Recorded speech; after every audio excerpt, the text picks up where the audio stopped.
première d'une série de vidéos relatives à la notion de plan couleur. Avant de commencer cela, on va aborder un petit volet A de la première partie de l'exposé sur la décoration.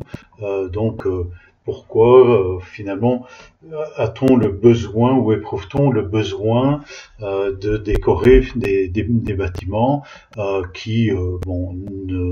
ne demandent pas cela spécialement. Si la construction est bien faite, on pourrait se dire que cela suffit. En fait, il y a une volonté malgré tout d'exprimer des choses par le biais de la couleur, des motifs sur les façades. Alors ça peut être d'ordre architectural, donc ici on est en Italie, ou par tradition depuis les Romains d'ailleurs, on construit d'abord et puis on décore après, contrairement à ce qui se passe au nord des Alpes, avec les gothiques d'ailleurs principalement, c'est le plus bel exemple, où la construction et la décoration, même si on ajoute de la décoration par après, mais elle fait partie de l'ensemble, et cette décoration a souvent d'ailleurs même une dimension structurelle et constructive dans l'ensemble. Donc ici, on a finalement une construction massive, un enduit, et puis en fait on vient en trompe-l'œil réaliser des fausses fenêtres, des encadrements, de l'appareillage et tout ça, avec d'ailleurs une volonté d'exprimer la 3D, donc la profondeur de champ qu'on n'a pas ici puisque c'est plane, mais donc par convention on va venir amener la lumière de 45 degrés d'en haut et à gauche, et donc c'est pour ça que vous voyez sur les bossages, là sur la photo d'en bas, des parties blanches et des parties sombres pour donner justement cette impression de profondeur à ce niveau-là. Donc voilà, même si d'ailleurs, et c'est un petit peu le cas ici, on a des ombres véridiques, parce qu'on a une petite corniche ou un seuil ou des choses comme celle-là, qui contredisent en fait par leur orientation, l'orientation qui est donnée donc par les ombres théoriques reportées sur la façade. Alors, ça peut être donc de l'ordre de l'architecture, mais ça peut être aussi de l'ordre de la communauté, et par exemple les mouvements participationnistes des années 70 ont beaucoup utilisé cette dimension-là, où finalement c'est une manière de s'approprier des lieux publics dans ce cas-ci. Voilà, ce n'est pas seulement ma maison que je peins, mais c'est la maison de la collectivité que la collectivité vient peindre. Et d'ailleurs cela, dans le tout dernier exposé qu'on aura concernant la stratégie de Bernard Lassus, on retrouvera cette dimension donc participative. Alors, il y a aussi une réponse souvent d'ailleurs à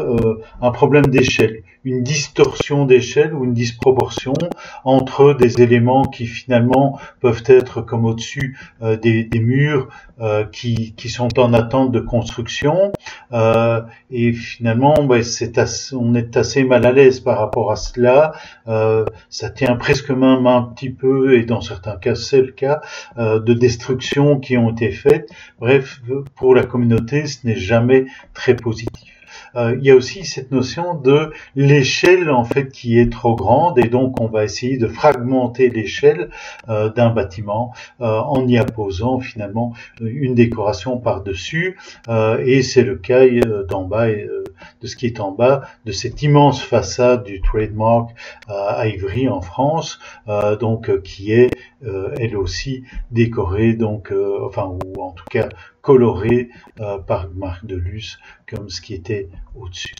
Alors, les façades en trompe-l'œil, c'est aussi finalement un moyen, dans certains cas, et on le voit sur l'illustration ici, de donner une apparence d'humanité finalement à la façade, de montrer que il y a de la vie ce qui n'est absolument pas le cas, mais on a ce besoin en tant qu'humain finalement,